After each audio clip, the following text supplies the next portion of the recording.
कविता में आपका स्वागत है। पुराने समय की बात है, एक राजा के मन में 3 प्रश्न घूम रहे थे कि ईश्वर एक है कि अनेक है, तो रहता कहाँ है, मिलता कैसे है और करता क्या है। फिर एक दिन राजा ने राज्यसभा में इन तीनों सवालों को अपने मंत्रीगणों से पूछा। सभी मंत्रीगणों ने अपने अपने अनुसार जवाब दिए, लेकिन राजा संतुष्ट नहीं हुए। फिर एक मंत्री बोला, राजन एक बहुत ही ज्ञानी महात्मा हैं, आप उनके आश्रम पर जाओ, आपके तीनों प्रश्नों के उत्तर जरूर मिलेंगे।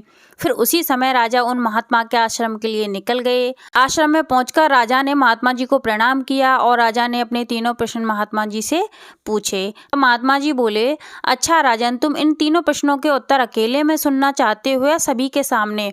तब राजा ने कहा, हे महात्मन, सभी के बीच में बताओगे तो यह और भी अच्छी बात है, सभी समझ लेंगे। तब महात्मा ने कहा, ठीक है, फिर सभी लोगों को इकट्ठा कर लो। तब राजा बोले, हे महात्मन, सभी लोगों को इकट्ठा होने में थोड़ा समय लगेगा, हम पहले सूचना देंगे, तब सब लोग इकट्ठे होंगे। यह बात सुनकर महात्मा बोले, ठीक है, तुम्हें जितना वक्त लगे तुम ले लो, जब सभी लोग इकट्ठे हो जाएं तब हमें बता देना, हम आ जाएंगे। फिर राजा राजमहल की तरफ निकल गए। फिर 1 महीने बाद की तिथि निश्चित हुई। राज दरबार में सभी लोग इकट्ठे होंगे और महात्मा तीनों प्रश्नों के उत्तर देंगे, यह निश्चित हुआ। फिर 1 माह पूर्ण होने के बाद वह महात्मा राज दरबार में आए। तब राजा ने महात्मा को प्रणाम किया और कहा, हे महात्मन, मेरे वह तीनों प्रश्नों के उत्तर। तब महात्मा ने मुस्कुराते हुए राजा को कहा, हे राजन, एक थाल में मणियां मंगवाओ। तब राजा ने मणियां मंगवा ली। तब महात्मा ने कहा कि हे राजन, अब तुम इन मणियों को गिनो। तब वह राजा उन मणियों को गिनने लगा।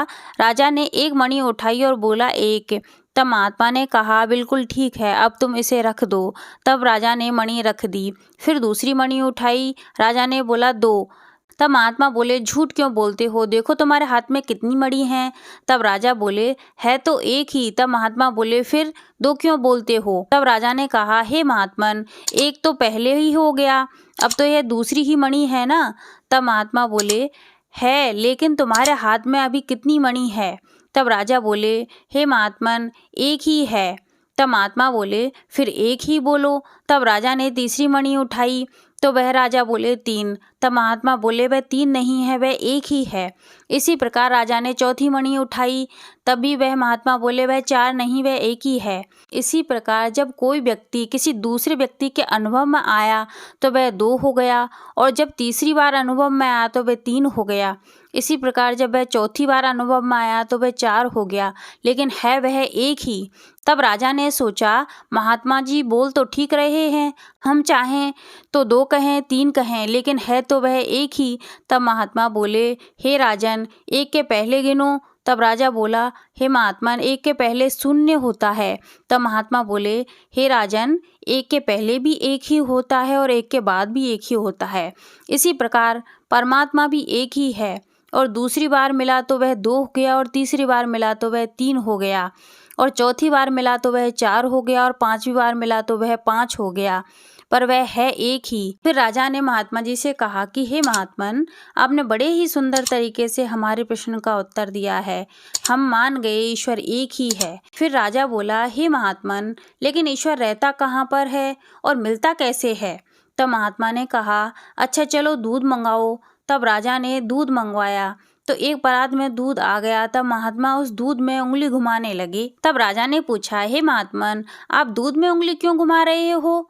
तब महात्मा बोले, सुना है इस दूध में घी रहता है। तब राजा बोला, हे महात्मन, लेकिन दूध में से घी ऐसे थोड़ी निकलता है। तब महात्मा ने पूछा, तो कैसे निकलता है। तब राजा बोला, पहले दूध का दही बनता है, दही को मथना पड़ता है और उसमें से मक्खन निकलता है, फिर मक्खन को आग पर तपाकर घी बनता है। घी ऐसे नहीं बनता, इसकी तो पूरी विधि होती है। तब महात्मा बोले, जिस प्रकार दूध में घी रहता है उसी प्रकार परमात्मा भी तुम्ही में समाया हुआ रहता है, तुम्हें अपने अंदर महसूस करने की जरूरत है। तब राजा खुश होते हुए बोले, हे महात्मन, इतना अच्छा उत्तर पहले कभी नहीं सुना, बस अब अंतिम सवाल का जवाब और दे दो, ईश्वर करता क्या है। तब महात्मा बोले, हमें अपने सिंहासन पर बिठाओ। तब राजा ने महात्मा को अपने सिंहासन पर बिठाया। तब राजा महात्मा की तरफ देखने लगे और बोले, हे महात्मन, मेरे तीसरे सवाल का उत्तर नहीं मिला। महात्मा जी मुस्कुराते हुए बोले, हे राजन, दे तो दिया तुम्हारे तीसरे प्रश्न का उत्तर। ईश्वर यही तो करता है, किसी को भी राजा और किसी को भी रंक बना सकता है, बड़ों को छोटा बना देता है, छोटे को बड़ा बना देता है, बस यही ईश्वर करता है। तब राजा ने महात्मा को धन्यवाद देते हुए कहा, हे महात्मन, आपने मेरे तीनों सवालों के उत्तर देकर मुझे धन्य कर दिया। तब महात्मा भी अपने आश्रम की तरफ चले गए और राजा भी अपने तीनों प्रश्नों के उत्तर जानकर अपने राज्य को हंसी खुशी चलाने लगे। तो आज के लिए बस इतना ही। आगे मिलते हैं कोई नई कहानी के साथ।